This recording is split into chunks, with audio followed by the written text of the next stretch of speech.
You got me and George. We're here with J Larose. Hey, what's going on, man?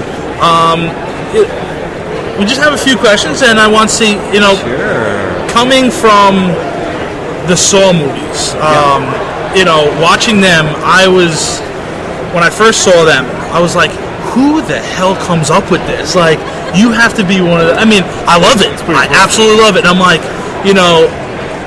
the different torture devices and the mind games that they play is incredible in these movies. And you were Troy in Saw 3, right? And how was it being a part of such like a legendary film like that? It's amazing. You as an actor, you work hard to get any job at the beginning and just develop your craft and all that stuff. But then, so you do a lot of low budget, a lot of student films, and a lot of just whatever that pretty much nobody ever sees. But then all of a sudden you get involved with a film that has this huge built-in audience that is going to be seen by many people, and it's very rewarding. And it also introduced me to the horror genre audience, which is a massive, huge, dedicated group of people that just are so loyal to the genre. It's amazing, and it just brought a whole new respect from me for that fan base. People. The other side of that is people that don't love horror and things. They look down on it in a way and treat it as a cheap medium or a horror medium. But it's so far from the truth. These cats that come out to these movies are amazing and dedicated, and I just feel really blessed to be able to jump into the mix and experience that. Absolutely. Now, doing horror movies like Saw and Insidious, right? How did that bring you closer to the paranormal side of things, like doing these paranormal conventions? Well, there's a natural crossover, I think, whenever you deal with anything that's different and off the beaten path, and that could be horror. And then there seems to be a huge growth in the whole paranormal paranormal investigations, if you will, and ghost hunters. Let's just say it. And I guess it's partly from the success of a couple of TV shows that are out there that are doing really well. But anyhow, everybody, I think, and myself included, has an interest, whether you'll admit it or not, as to what's out there, what's real, what's not. Some people are cynical about it. I'll be honest, I'm kind of cynical, and I'm one of those. I want to see it or experience it to have some reason to believe in it. And until then, I'll be open to it, wide open. But it's going to be a show me thing, And again, it's not even just visual. I'm sure it's all just a combination of seeing something or feeling something, just an experience of some sort.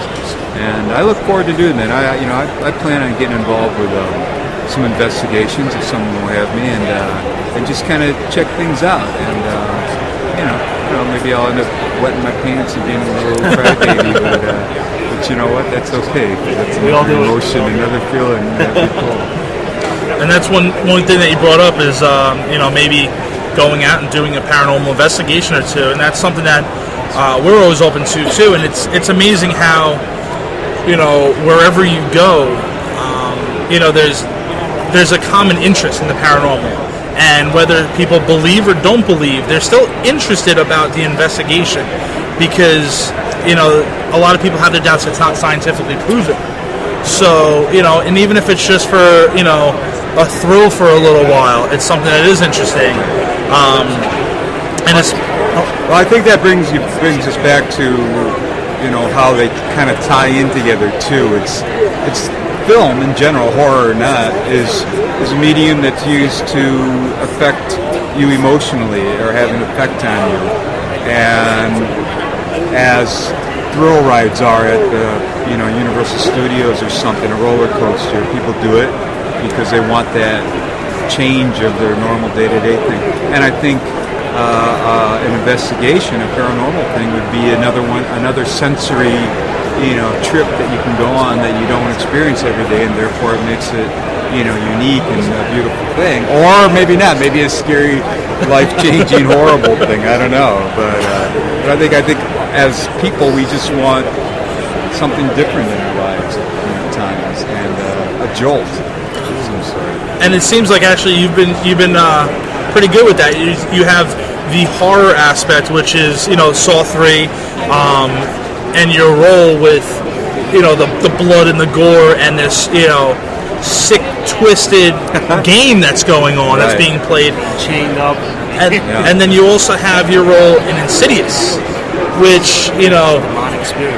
It's sort of on that border of the horror and the paranormal, because throughout the movie it's hearing different things, seeing different things, having that outer body experience, and having to go and find that dark place and wander around to find this long-haired, demonic-looking creature. We run across them, and I don't know if you're looking for them, but we run across them. Yeah, no, it is. It's neat. That's why that's why I'm an actor, man. Is to be able to dive in and do different things and be things that I'm not in the day-to-day life. I'm a pretty laid-back kind of guy in real life, but maybe be able to put myself in these cool situations in a film is fantastic.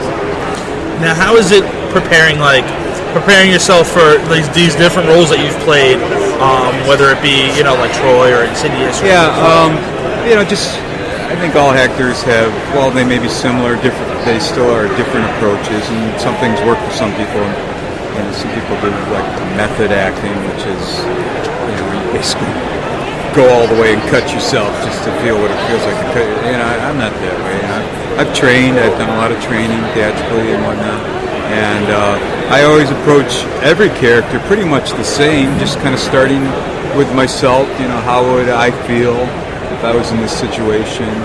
And then start applying the layers of the character's background and where they came from. And sometimes it's in the script, sometimes it's not. If it's not, I just have to make up something that helps kind of coach myself along. And in the case of Troy, I've never been locked in a room, chained up with a teddy bear full of nails in front of me, so I had to dig deep to start imagining things. But you can start thinking, all right, here I've got metal pierced through the first layer of flesh here. It's going to hurt. It's not going to kill me, but I know it hurts. And then now all of a sudden there's a bunch of them all around, and then there's this bomb situation. So you just kind of build up layer by layer what your situation is, and then emotionally try to emote the feeling you might have under the circumstances. That was a tough shoot. People always ask, "Hey, was that fun interviewing Son?" And I tell them, it wasn't fun. It was very rewarding and it was a challenge and all that, but it wasn't fun. And now Insidious, on the other hand, where I'm more in control, I'm the aggressor, if you will. That's way fun. But I approach it the same. What if I was this and that? It's a little more out there. Saw, the beauty about Saw and why I think it's so popular is it could really happen. It's realistic because the makeup artists are amazing, but the situations, they're true. There's some maybe a little stretch in it, but it's all very factual. They study. When they did the brain surgery scene, they were studying real brain surgeries, and they had the actual tools to do skull cutting and things. I don't know what you call it. But like Insidious is a little more out there. It's a little more, a little more beliefy type stuff. So it's a little bit different approach. But it all comes from the same place, and that's just my imagination blended with the writer's imagination, blended with the director's vision of how it should be, and we come up with hopefully a cool scene. And playing your role in Insidious, did you feel like you had a lot of control, or was it basically you add your own flavor in everything that you do? There's your own touch to it. You always add your own, of course. You want to, a director hires an actor to bring their ideas and their talent, but he, inevitably he's going to have his own ideas of how it should look. So you usually discuss a scene before you're about to do it, what's going to happen, what you hope to happen, why it's happening, and how does it affect me? How does it affect my fellow actors? All those things put together, and then you know, sometimes you rehearse it or you just do it, and then you know, if I feel like something was weird or wrong or something, I could always ask to try. You know, we do multiple times anyhow just to get coverage, but the director might have a note, might say, hey, you know, we're hoping for, you know, maybe it's too dark, we want it more light, meaning not as intense or something, or the opposite, and then you find your way, and it's a very collaborative effort. And directors, each director is a little different. You know, some are more adamant about what they want out of a scene or something, and others are more free, where they're just like, you know, go do it, you know, and then you just do it, and but you know, you hope you come up with something really good. And you also have one of the Devil's Carnival. Your role is the major in there. Yeah, it's a small little kind of cameo role right now. The Devil's Carnival is the brain trust of Darren Lynn Bousman and Terrence Lynch, who were also involved with Repo the Genetic Opera. It's a musical. It's not a full feature film. It's like, I think, 55 minutes or so, and it's kind of an episodic. They're hoping to do more episodes in the future. They take Aesop's fables and turn them into a really dark place. They're kind of dark to begin with, but they just add their other layers. But the premise is, what if hell is a carnival? And Terrence wrote some music and plays Satan, so it's his little world down there, and it's a great cast. If you go, I think it's devilscarnival.com. I'm not exactly sure, you can find it up. You can find out information about it. It comes out, they're selling it independently on DVD and Blu-ray, I think at the end of October. It's probably pre-order it now.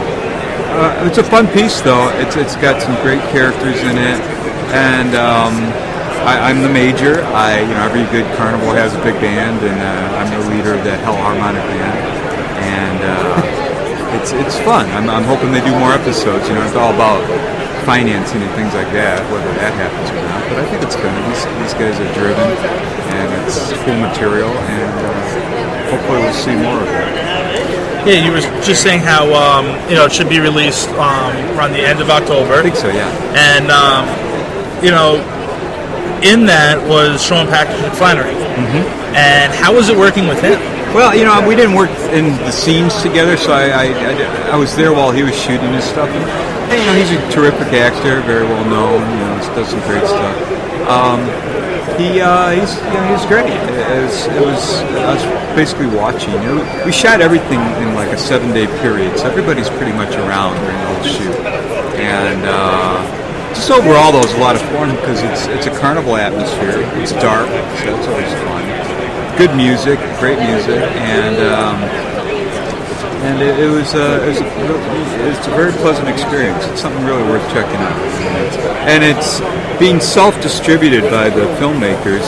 It's very hard to get a film made, let alone distributed. So this time for distribution, they said, well, let's just try it ourselves. And they took it on the road and toured it, played it one night, and about 70 cities, I think, was the length of the tour. Split into 2 tours.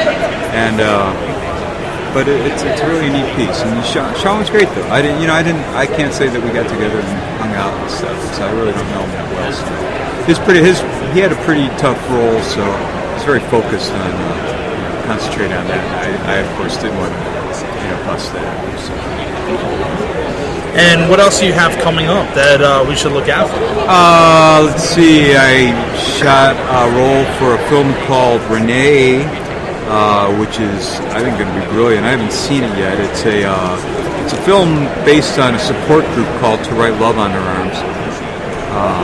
And there's this one gal, Renee Yohi, who kind of inspired that movement.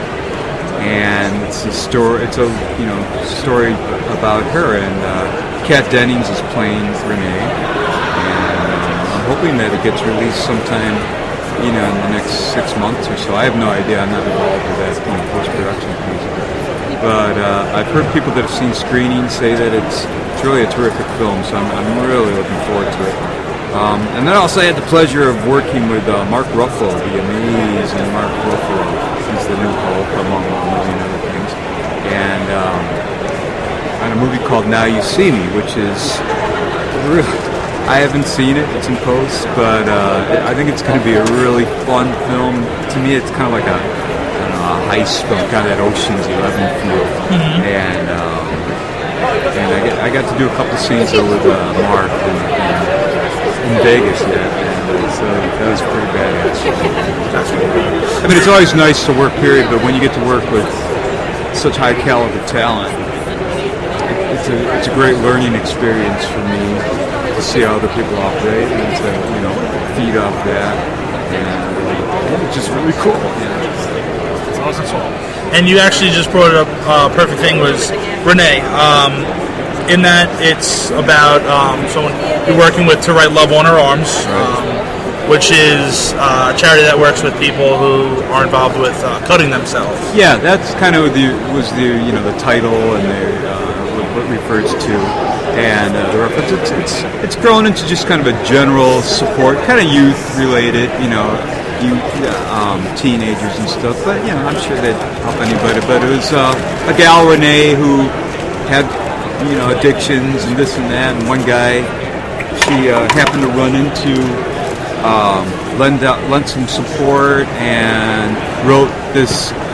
It was a blog of sorts on MySpace. I mean, that's a time frame we're talking, MySpace, and got picked up and read by a bunch of people, and just kind of grew into this thing. A lot of musicians are involved, and then someone wrote a screenplay, loosely based. I don't know how exact it is, but I got to meet the real Renee. And she's lovely, and we got to chat a lot. And she says it's pretty true. I play kind of a bad influence in the movie. I'm a drug dealer type guy, and so I was able to. It was nice for me to be able to chat with her and say, hey, is this based on a real character? And if so, did you have any thoughts or things you want to make sure kind of came across? And she told me a couple things, and it's mostly I represent bad influence and the negative parts of our world today. But it was cool, I got to work with Kat, and that was a thrill. Now, have you worked with any charities or different types of communities like that in the future, or yes? Well, I would, I'm always open to lending a hand wherever I can. I'm not rich, I can't write checks left and right, but I try to lend my time. A lot of times people just want items like for auctions and things like that, and it's always a pleasure to be able to do that and help out where I can. And I did a charity golf tournament, which was very cool, and that was a lot of fun. It's always nice to be able to get involved on a level where I can, it's amazing that anybody would want my help, but I'm flattered when they ask for it. That is awesome, and that's another thing that actually we're involved with the paranormal, and actually we also try and help out charities and stuff like that as much as we can. We're paranormal investigative group that we honestly, as weird as it sounds, don't care about evidence. So we try and give back a little bit too, and we're not in it for the evidence. It's all about helping people as well, which is something that we love to do. So it's cool to see you working on something that has a great meaning, and it's not just a fantasy land. It's something that really happens, and people really go through it, and it's real life. Now, last question I have for you is, you have, what, 2 kids? Yeah. Uh-huh. 2 kids.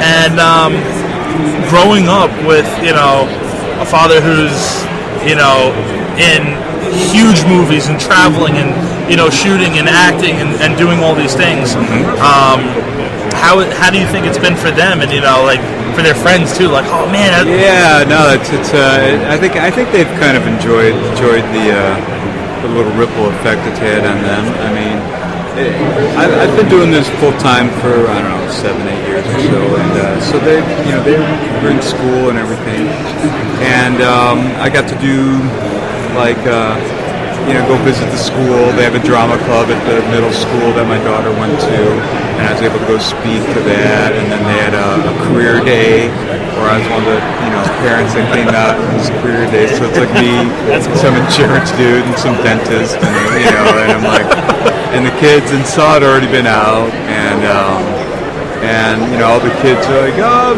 so they're clamoring around me, and so that's fun, It's kind of distracting for the insurance guy, but and then after that, I'm walking through my local Target, and all of a sudden I hear something, yeah, it's the Saw dude, so, and those, that's a thrill. I mean, I'm not afraid to admit it. I dig attention, and it's cool to be recognized. It doesn't happen like every day, all day.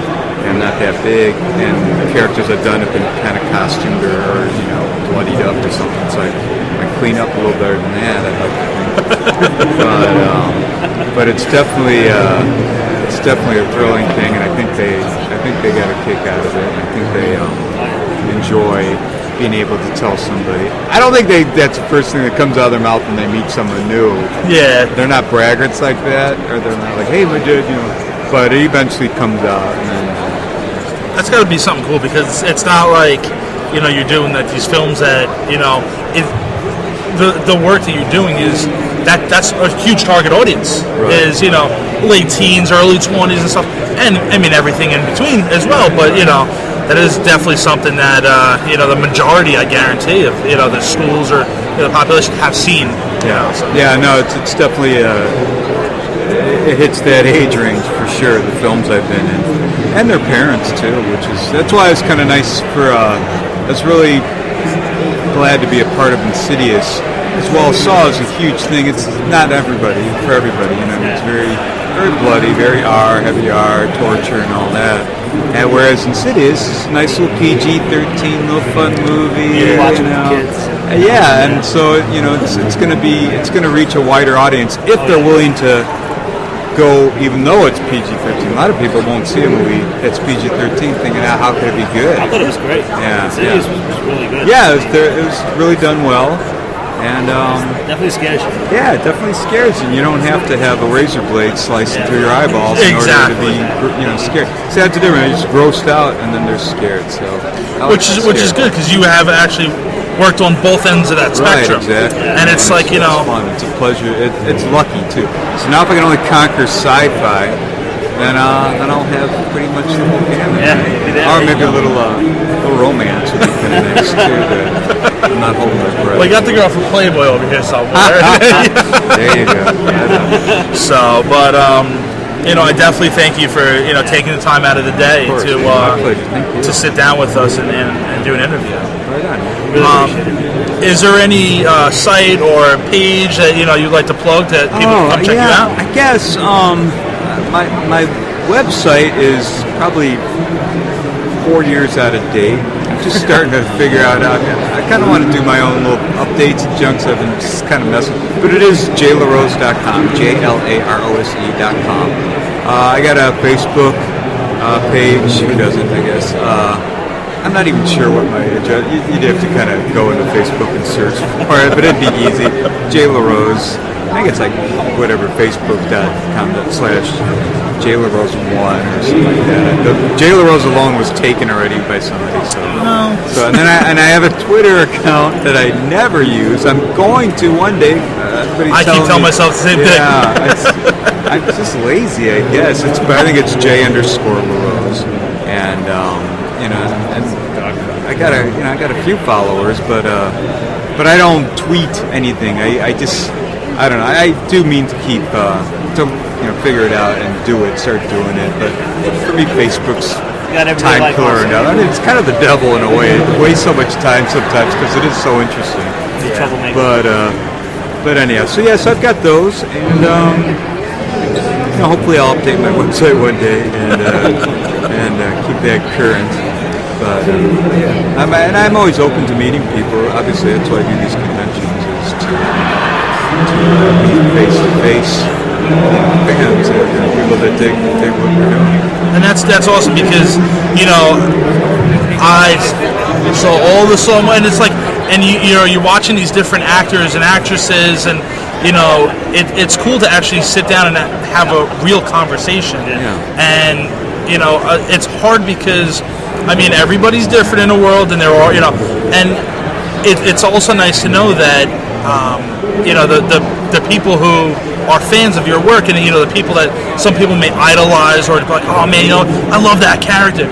That you can actually sit down, have a conversation, have a photo taken, and they're not all stuck up. It's, you know, it's regular people. Yeah, for the most part, we're regular people, and I think hopefully we're all appreciative that we've been given the opportunity to be put in a position where we're meeting people, and that people want to meet us. You know, I mean, without fans, we're all playing with ourselves. There's nothing happening. So the fans obviously are the most critical piece of the puzzle here, and I love and adore them, and appreciate being given this opportunity. Thank you again. All right, guys. Well, that's it. We're here at Scare-A-Cuse, and it's actually, they changed the name to Scare-Con now. Actually, I saw that. I was wondering about because what happened was they called it Scare-A-Cuse. Yeah. And because last year it was actually in Syracuse, but now we're like 29 miles away from Syracuse. Yeah. So they're like, yeah, we can't call it that because it's kind of far away. But you know, we're hanging out, and we have one more day left at this convention. So, and you know, if you guys are around, you can pop down. Right on. Thank you guys, and we'll talk soon. See you later, guys. Take care.